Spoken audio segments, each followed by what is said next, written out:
নমস্কার, শুভ সন্ধ্যা। আমরা আজকের আলোচনা আপনারা জানেন স্বাধীনতা সংগ্রামে দেশবন্ধুর ভূমিকা ও তার প্রাসঙ্গিকতা। আপনারা জানেন যে ভারতবর্ষে এখন যারা ইতিহাস নিয়ে চর্চা করেন ইতিহাসবিদ হিসেবে কলকাতা ইউনিভার্সিটির প্রাক্তন ইতিহাসের অধ্যাপক ডক্টর সুরঞ্জন দাস কলকাতা ইউনিভার্সিটির ভাইস চ্যান্সেলর ছিলেন, যাদবপুরের ভাইস চ্যান্সেলর ছিলেন, এখন অ্যাডামাস ইউনিভার্সিটির ভাইস চ্যান্সেলর।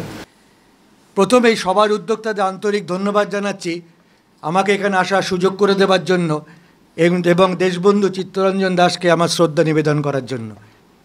চিত্তরঞ্জনের জাতীয়তাবাদী আন্দোলনের অবদান, তার সাম্প্রদায়িক সম্প্রীতি শক্তিশালী করার প্রয়াস, এইসব নিয়ে গবেষণা হয়েছে এবং হচ্ছে।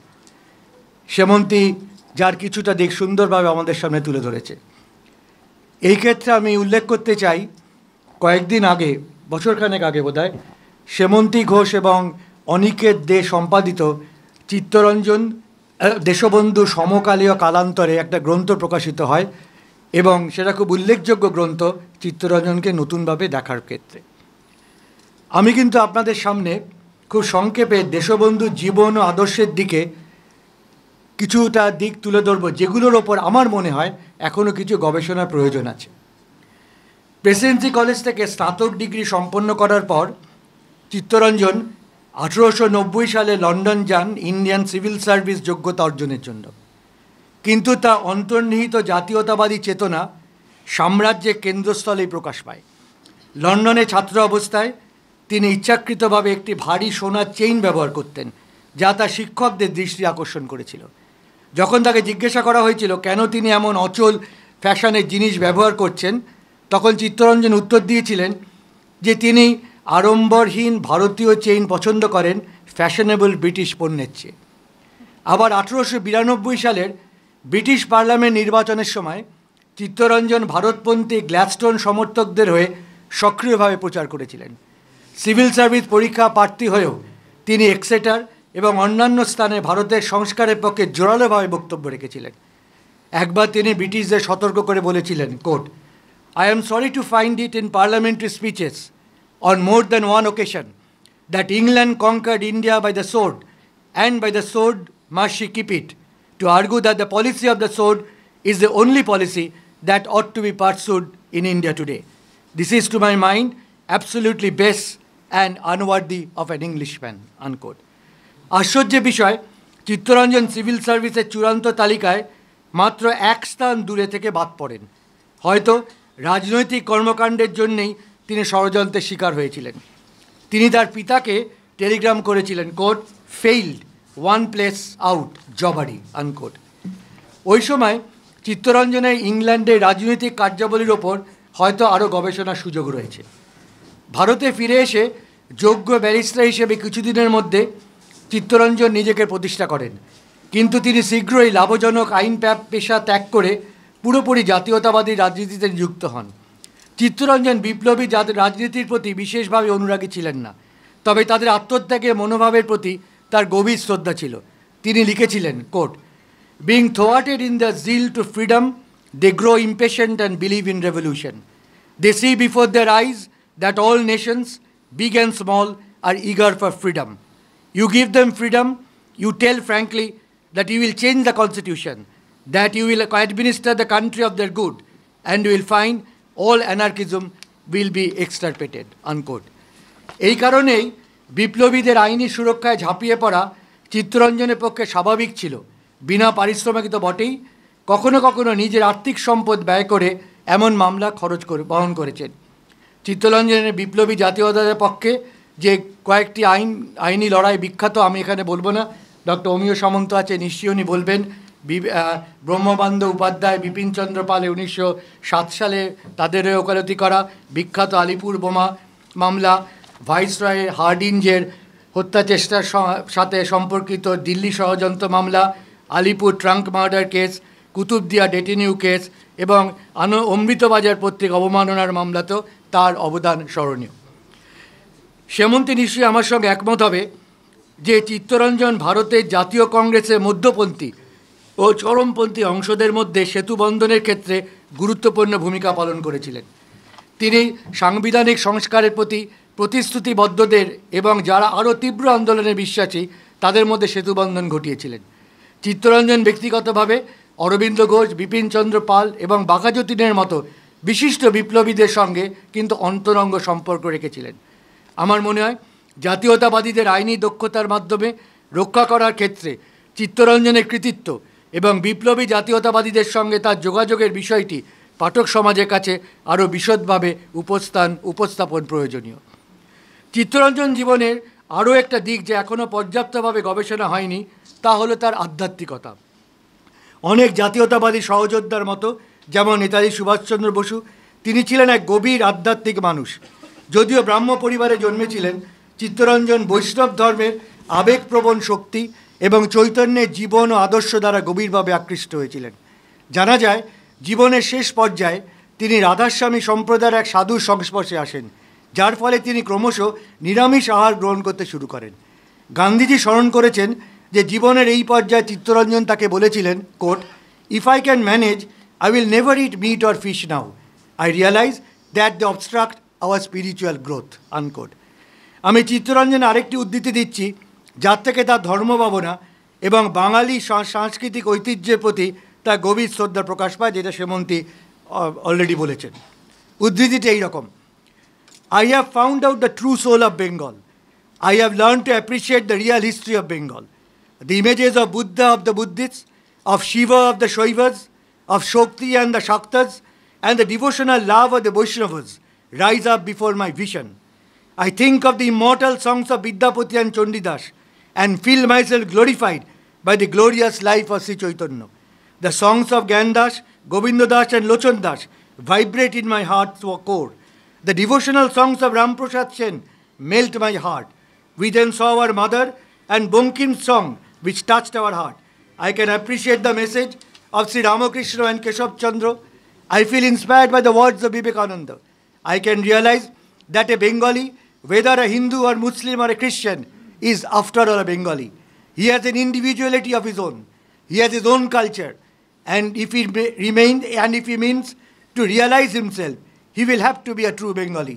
The Bengalis have some distinction from the rest of the creation, a special aspect of the eternal manifestation of the Creator's will", unquote. Chittaranjan সেই প্রজন্মের ভারতীয় নেতাদের অন্তর্ভুক্ত ছিলেন যাদের কাছে জাতীয়তাবাদ আধ্যাত্মিকতার উদ্দেশ্যের সঙ্গে জড়িত ছিল। গান্ধীর মতো চিত্তরঞ্জনও ভারতের স্বাধীনতার সংগ্রামকে কেবল রাজনৈতিক লড়াই হিসেবে দেখেননি, বরং তাকে একটা সভ্যতার নৈতিক এবং আধ্যাত্মিক জাগরণ হিসেবে দেখেছিলেন। চিত্তরঞ্জন আমাদের জাতীয় সংস্কৃতির ইউরোপীয়করণের বিরোধিতা করেছিলেন। তিনি বলেছিলেন, quote, "with me, nationality is no mere political conception borrowed from the philosophy of the West. With me, a nation has to grow. The nation to which I belong must also grow. The service of the country and nationality is service of humanity. Service of humanity is worship of God", unquote. ঐতিহাসিক সুগত বোস, যার লেখা এই সেমন্তীদের বইতে আছে, কিন্তু যথার্থভাবে আমাদের স্মরণ করিয়ে দিয়েছেন দেশবন্ধু হত সমসাময়িক অনেক জাতীয়তাবাদী নেতৃবর্গের ধর্মে গভীর বিশ্বাসী হলেও তারা কিন্তু ধর্মান্ধতার সম্পূর্ণ বিরোধী ছিলেন। চিত্তরঞ্জনের জীবনে আরেকটি গুরুত্বপূর্ণ দিক যা নিয়ে আরও চর্চার প্রয়োজন, তা হলো কবি ও সাহিত্যিক হিসেবে তার কৃতিত্ব। যদিও অনিকেত দে এই বইটিতে একটি তথ্যবহুল প্রবন্ধ এর ওপর লিখেছেন। আমি যেভাবে দেখি, চিত্তরঞ্জনের লেখাগুলিতে ভক্তি ও মিস্টিসিজমের প্রভাব সুস্পষ্ট। 1915 সালে চিত্তরঞ্জন তার প্রথম ভক্তিমূলক কবিতার সংকলন মালঞ্চ প্রকাশ করেন। মালঞ্চের কিছু কবিতা এমনকি নাস্তিকতাকে সমর্থন করেছিল, যার ফলে চিত্তরঞ্জন কিন্তু কিছু বিশিষ্ট ব্রাহ্ম ব্যক্তির মধ্যে জনপ্রিয়তা হারান। কথিত আছে এদের অনেকেই তার বিয়ের অনুষ্ঠানে উপস্থিত হননি, যা মালঞ্চ প্রকাশের কিছুদিন পরেই ঘটেছিল। একই সঙ্গে তার কিছু কবিতায় সমাজের নিম্নস্তরের মানুষের প্রতি চিত্তরঞ্জনের গভীর মমত্ববোধ প্রকাশ পেয়েছে। অনিকেতদের যে লেখাটা বললাম, ওই দেখিয়েছেন যে দেশবন্ধুর সাহিত্য ভাবনার সঙ্গে তার রাজনৈতিক মূল্যবোধের একটা যোগ ছিল। দেশবন্ধু অন্যান্য কবিতা সংকলনের মধ্যে রয়েছে মালা, অন্তর্যামী, কিশোর কিশোরী এবং সাগর সঙ্গীত। প্রথম তিনটি সংকলনে বিশেষভাবে বৈষ্ণব ধর্মের প্রতি চিত্তরঞ্জনের ভক্তির প্রকাশ লক্ষ্য করা যায়। সাগর সঙ্গীত লেখা হয়েছিল 1910 সালের নভেম্বরে ইংল্যান্ড থেকে সমুদ্রপথে ফেরার সময়। এটি চিত্তরঞ্জনের চিন্তাধারার সৌন্দর্য এবং সাহিত্যিক কৌশল্যের প্রমাণ। এই গ্রন্থটি তদানীন্তন সাধারণ পাঠকদের মধ্যে বিশেষভাবে জনপ্রিয় হয়েছিল। একজন বিশ্লেষকের ভাষায় চিত্তরঞ্জনের কবিতায় শোনা যায় তার অস্তিত্বের অনুরণন। চিত্তরঞ্জন 1914 সালে বাংলা মাসিক পত্রিকা নারায়ণ প্রকাশ করেন, যাতে ব্রজেন্দ্রনাথ শীল, বিপিনচন্দ্র পাল, হরপ্রসাদ শাস্ত্রী, রাখাল দাস বন্দ্যোপাধ্যায়, সুরেশচন্দ্র সমাজপতিদের মতো সমসাময়িক বিশিষ্ট ব্যক্তিত্বরা লিখতেন। অনেক সমালোচকের মতে এই পত্রিকা প্রমথ চৌধুরী সম্পাদিত এবং কবিগুরু রবীন্দ্রনাথ ঠাকুরের পৃষ্ঠপোষকতায় পরিচালিত সবুজপত্রের বিপরীত ধারা হিসেবে পরিচিত ছিল। তার সাহিত্যিক প্রতিভার স্বীকৃতিরূপ চিত্তরঞ্জন 1905 সালে বঙ্কিপুরে অনুষ্ঠিত বঙ্গ সাহিত্য সম্মেলনের একটি শাখার সভাপতি নির্বাচিত হয়েছিলেন, যেখানে তিনি বাংলা গানের উপর একটি প্রবন্ধ পাঠ করেন। চিত্তরঞ্জন ভারতের প্রাচীন সংস্কৃতি জয়গান করতেন। তার একটি উদ্ধৃতি দিচ্ছি, coat, "We are inheritors of a great culture. We are the stewards of a spirituality which must be presented to the world," unquote. কঠোর জাতীয়তাবাদী হওয়া সত্ত্বেও চিত্তরঞ্জন মুক্ত বিশ্বের জন্য রাজনৈতিক দৃষ্টিভঙ্গি পোষণ করতেন। তিনি বর্জনের নীতি পছন্দ করতেন না এবং চাইতেন ভারতের জাতীয় কংগ্রেস সমস্ত গুরুত্বপূর্ণ দেশের রাজধানীতে তাদের অফিস খুলুক। তার মতে, coat, "Our freedom must be won by ourselves, but a bond of friendship and love, of sympathy and cooperation between India and all the liberty-loving people of the world is destined to bring about world peace," unquote. জাপানি কবি ওকাকুরার লেখা এবং sister নিবেদিতার আদর্শ দ্বারা গভীরভাবে অনুপ্রাণিত হয়ে Chittaranjan Asian ফেডারেশনের কথা বলেছিলেন, যা পরবর্তীকালে নেতাজি সুভাষচন্দ্র বসু আরও সুস্পষ্টভাবে প্রকাশ করেছিলেন। একসময় চিত্তরঞ্জন বিশ্বশান্তির স্বার্থে সমগ্র বিশ্বের এক ফেডারেশনের কথাও ভাবতে শুরু করেছিলেন। সেমন্তী ঘোষ তার প্রবন্ধে দেখিয়েছেন, চিত্তরঞ্জন বিশ্বাস করতেন, কোট, "পরাধীন দেশের নাগরিককে নিজেকে প্রথম প্রতিষ্ঠা করতে হবে, কিন্তু অন্যকে অসম্মান না করে সেই প্রতিষ্ঠার কাজটা করতে হবে," আনকোট। আমি এখানে গান্ধীর আদর্শের সঙ্গে চিত্তরঞ্জনের একটা বড় মিল পাই। চিত্তরঞ্জন শুধু ব্রিটিশ শাসনের বিরুদ্ধেই লড়েননি, বরং তিনি রাষ্ট্র গঠনের ক্ষেত্রে, যেটাকে আমি নেশন বিল্ডিং বলি, কিছু মৌলিক ধারণা প্রকাশ করেছিলেন, যা আজকের পরিবর্তনশীল রাজনৈতিক প্রেক্ষাপটে বিশেষভাবে প্রাসঙ্গিক। উদাহরণস্বরূপ, ঔপনিবেশিক শাসন দ্বারা প্রবর্তিত পাশ্চাত্য শিক্ষার বিপরীতে চিত্তরঞ্জন ছিলেন জাতীয় শিক্ষা বিকাশের আন্দোলনের অন্যতম অগ্রদূত, যেখানে রবীন্দ্রনাথ, রাসবিহারী বোস, সতীশ ব্যানার্জি, অরবিন্দ ঘোষও তার সঙ্গে যুক্ত হয়েছিলেন। এই প্রচেষ্টার ফলেই গড়ে ওঠে ন্যাশনাল কাউন্সিল অফ এডুকেশন, যা পরে বেঙ্গল টেকনিক্যাল ইনস্টিটিউট এবং পরে যাদবপুর বিশ্ববিদ্যালয়ে রূপান্তরিত হয়। প্রকৃতপক্ষে আমি যতদূর জানি, চিত্তরঞ্জনের অনুরোধেই অরবিন্দ ঘোষ জাতীয় শিক্ষা পরিষদের প্রথম অধ্যক্ষ হিসেবে যোগদান করেন। বিক্ষিপ্ত সূত্র থেকে আমরা জানতে পারি, জাতীয় শিক্ষা এবং জাতীয় আন্দোলন নিয়ে চিত্তরঞ্জন ও আশুতোষ মুখোপাধ্যায়ের মধ্যে কিছু যোগাযোগ ছিল। এই সব তথ্য এখন একত্রিত করা দরকার। 1924 সালের মে মাসে স্যার আশুতোষের মৃত্যু হলে চিত্তরঞ্জন এক হৃদয়স্পর্শী শোকভাষণ দেন, যেখানে তিনি বলেন যে আশুতোষ কেবল একজন শিক্ষাবিদ ছিলেন না, তার হৃদয় ছিল জাতির সঙ্গে। 1925 সালের মে মাসে স্যার আশুতোষের প্রথম মৃত্যুবার্ষিকী অনুষ্ঠানে চিত্তরঞ্জন কলকাতা মেয়র হিসেবে এক স্মরণসভায় সভাপতিত্ব করেন। আমি মাননীয় শ্রী চিত্ততোষ মুখার্জিকে অনুরোধ করব, এই আশুতোষ মুখার্জির সঙ্গে যে দেশবন্ধুর যে সম্পর্ক, সে ব্যাপারে যদি কিছু গবেষণা করা যায়, তাহলে কিন্তু আমরা অনেক নতুন তথ্য আমাদের সামনে উঠে আসবে। একইভাবে চিত্তরঞ্জন শুধু ব্রিটিশদের দ্বারা ভারতের গ্রামীণ অর্থনীতির ধ্বংসের সমালোচনা করেননি, বরং গ্রাম পুনর্গঠনের জন্য একটি গঠনমূলক পরিকল্পনা প্রস্তাব করেছিলেন। সেই পরিকল্পনার মধ্যে অন্তর্ভুক্ত ছিল: 1. কৃষকদের স্বার্থ রক্ষার জন্য পঞ্চায়েত এবং সমবায় ঋণ সমিতির প্রতিষ্ঠা। 2. কৃষকদের সারা বছর কাজ করার উপযোগী পর্যাপ্ত খাদ্যের ব্যবস্থা। 3. জলাভাব দূর করতে নতুন পুকুর খনন এবং পুরনো পুকুর সংস্কার। 4. চাষের জন্য বন পরিষ্কার করা, তবে পরিবেশের ভারসাম্য বজায় রেখে। আধুনিক বিশ্লেষকরা দেখিয়েছেন, একদিকে যেমন দেশবন্ধু গ্রাম ও শহরের সঙ্গে যোগসূত্র ঘটাতে চেয়েছিলেন, অন্যদিকে কেন্দ্রায়িত রাষ্ট্র ব্যবস্থা বিরোধী ছিলেন। সেমন্তী ঘোষের কথায়, কোট, "কোনো দৃঢ় সংঘবদ্ধ রাষ্ট্র নয়, দেশবন্ধুর কাছে ফেডারেল ন্যাশনালিজম বা যুক্তরাষ্ট্রীয় জাতীয়তাবাদের মডেলটি ছিল বেশি আকর্ষণীয়। এতদিন ধরে আমরা ভেবে এসেছিলাম যে গ্রামের পুনর্গঠন নিয়ে চিত্তরঞ্জনের চিন্তাধারার সঙ্গে গান্ধীজির মতের অনেক মিল রয়েছে, কিন্তু সাম্প্রতিক গবেষক যেমন নাজমুল সুলতান এই প্রবন্ধ সংকলনে যুক্তি দিয়েছেন, কোট, এমন গ্রামীণ ভারতের স্বপ্ন সেই সময় রাধাকমল এবং সর্বোপরি গান্ধীজিও দেখেছিলেন, কিন্তু চিত্তরঞ্জনের প্রাতিষ্ঠানিক নকশা তাদের চেয়ে আলাদা। সেখানে পল্লী সমাজ বা স্বয়ং সম্পূর্ণতা নিয়ে কোনো ভাবালুতা নেই, কারণ পল্লীকে দেখা হয়েছে সরকারি ব্যবস্থার একক হিসেবে। পল্লী সমষ্টির নিজেদের আইন তৈরি করার এবং তা বলবৎ করার ক্ষমতা থাকবে, আর কেন্দ্রীয় সরকারের ক্ষমতা হবে মূলত উপদেষ্টামূলক এবং জরুরি সময়ে হস্তক্ষেপ করার জন্য, আনকোট। চিত্তরঞ্জনের রাষ্ট্র গঠন সংক্রান্ত চিন্তাভাবনা আরও স্পষ্টভাবে প্রকাশ পেয়েছিল কলকাতা পৌর কর্পোরেশনের মেয়র হিসেবে তার প্রকল্পগুলিতে।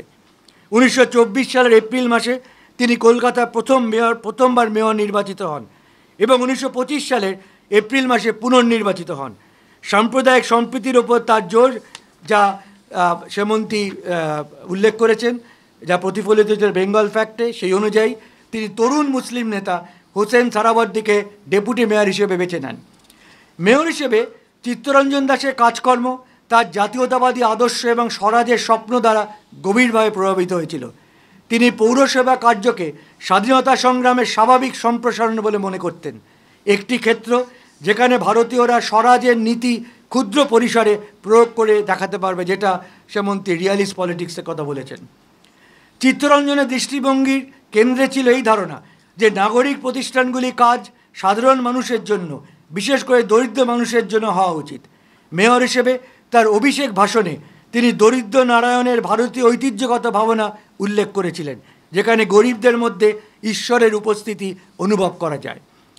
চিত্তরঞ্জন তার প্রশাসনিক দূরদৃষ্টি প্রকাশ করেন যখন তিনি সুভাষচন্দ্র বসুকে চিফ এক্সিকিউটিভ অফিসার হিসেবে নিয়োগ করেন।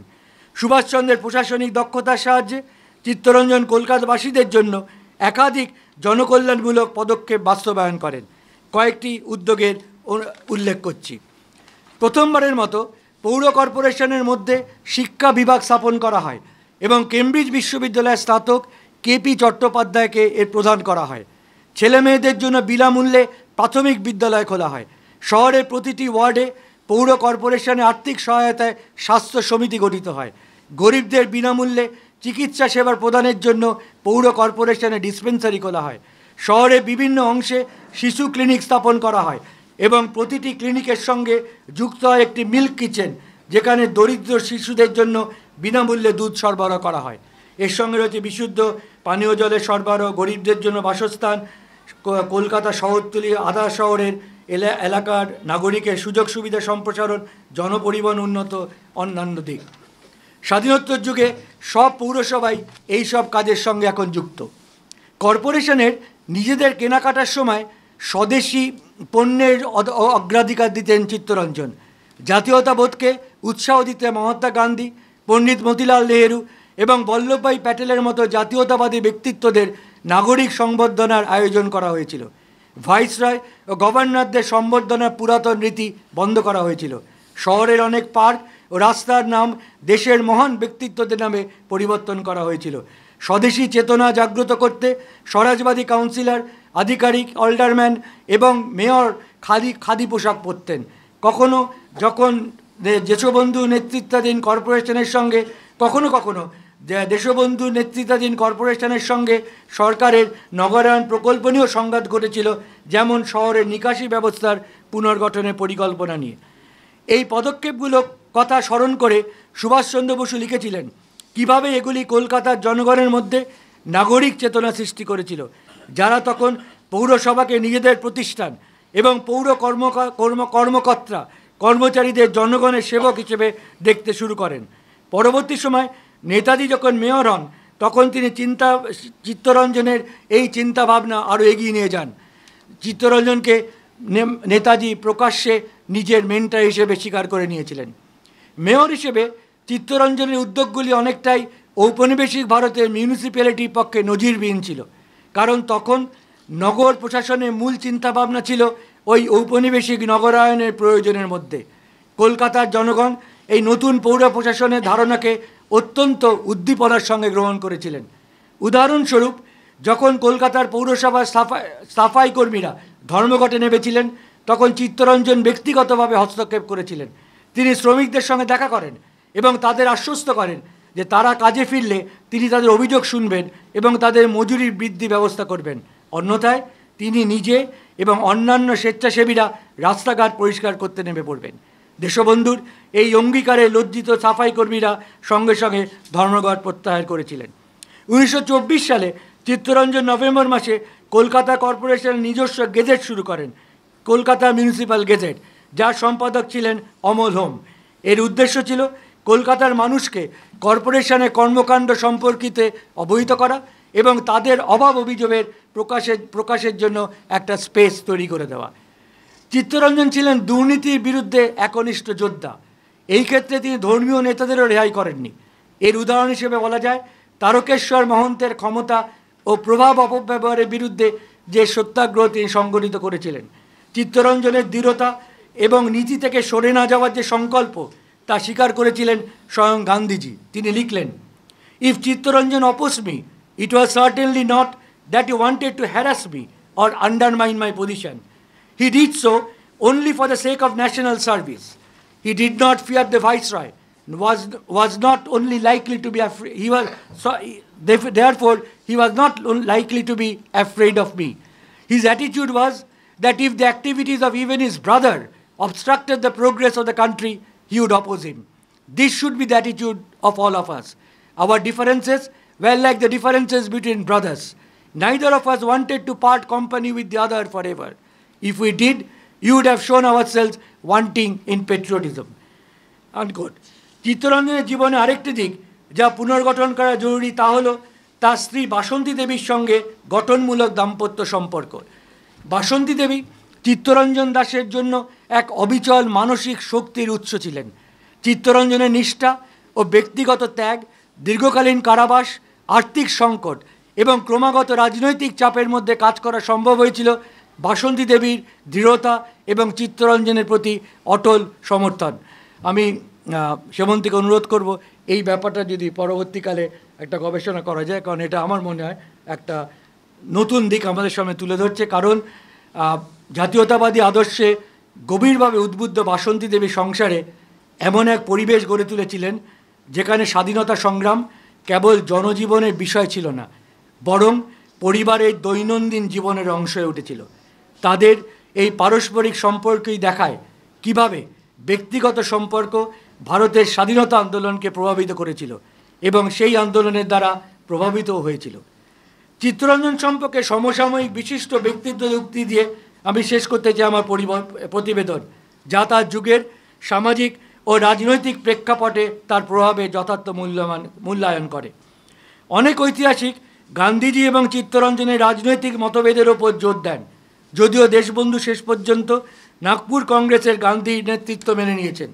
কিন্তু সেমন্তী ঘোষ মনে করেন যথার্থভাবে, কোট, "গান্ধীর কাছে চিত্তরঞ্জনের সারেন্ডার ভাবাটা ভুল, বরং গান্ধীজি চিত্তরঞ্জনের কাছে আত্মসমর্পণ করেছিলেন", আনকোট। এই বিতর্কে না গিয়ে আপনাদের স্মরণ করতে চাই স্বয়ং সে গান্ধীজি চিত্তরঞ্জনের অকাল পরলোক গমনে কি বলেছিলেন, coat, "The giant among men has fallen. Bengal is like a widow today. He was a hero of 100 battles. He was generous to a fault. He never found anywhere in the country any feeling of difference between the Hindus and the Muslims. And I could even state that Chittaranjan had also no hatred nor any grudge for the British people. What he wanted was the independence of the country", unquote. আরেকটি শোকসভায় মহাত্মা দেশবন্ধু সম্পর্কে তার আবেগ উজাড় করে প্রকাশ করেছিলেন, coat, "Chittaranjan's sacrifice was matchless, and whom am I to talk of his great intellect and statesmanship? On more than one occasion at Darjeeling, he told me that the freedom of India depends on non-violence and truth. If I live, I live for Swaraj. If I die for Swaraj. That was his vow to his motherland", unquote. Gurudev Rabindranath ঠাকুরও Chittaranjan সম্পর্কে সমানভাবে গভীর শ্রদ্ধার সাথে বলেছেন, উদ্ধৃতি, "চিত্তরঞ্জনের মধ্যে নেতৃত্বে সে বিরল শক্তি ছিল, যাহা মানুষকে একত্র করিতে পারে। তিনি কেবল রাজনীতির নেতা নহেন, বাঙালির আত্মিক জগতের সহিত তিনি নিবিড়ভাবে যুক্ত ছিলেন। উদ্ধৃতি শেষ। চিত্তরঞ্জনের মৃত্যুর পর রবীন্দ্রনাথের আবেগময় শোকবার্তা বাঙালির হৃদয়ে গভীর অনুভূতি প্রকাশ করে। কোট: চিত্তরঞ্জন দাশের মৃত্যুতে বঙ্গদেশের রাজনীতিতে শূন্যতা অনুভব করেছে, ভারতবর্ষের বৃহৎ সমাজ জীবনেও মধ্যে তার প্রতিধ্বনিত হবে।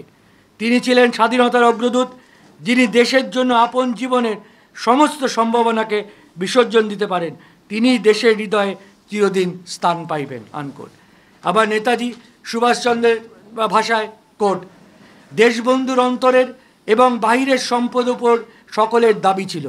তিনি তাহার অনুচরবৃন্দকে যে ভালোবাসিতেন তাহা নয়, তাহাদের জন্য লাঞ্ছনা সহিতেও প্রস্তুত ছিলেন। আনকোট। 1925 সালে দেশবন্ধুর জন্মদিন একটি সভায় 1945 সালে দেশবন্ধুর জন্মদিন একটি জনসভায় আক্ষেপ প্রকাশ করা হয়। এই আক্ষেপটা আমি আবার এই সংকলন থেকে পেয়েছি। আক্ষেপটা এইরকম, কোট: বাঙালির অন্তরের ভাষা বুঝিতেন দেশবন্ধু, কিন্তু আজ মে দিবস, লেনিন দিবস প্রতিপালিত হয়, অথচ দেশবন্ধু দিবস প্রতিপালিত হয় না, দুঃখ হয়। আনকোট।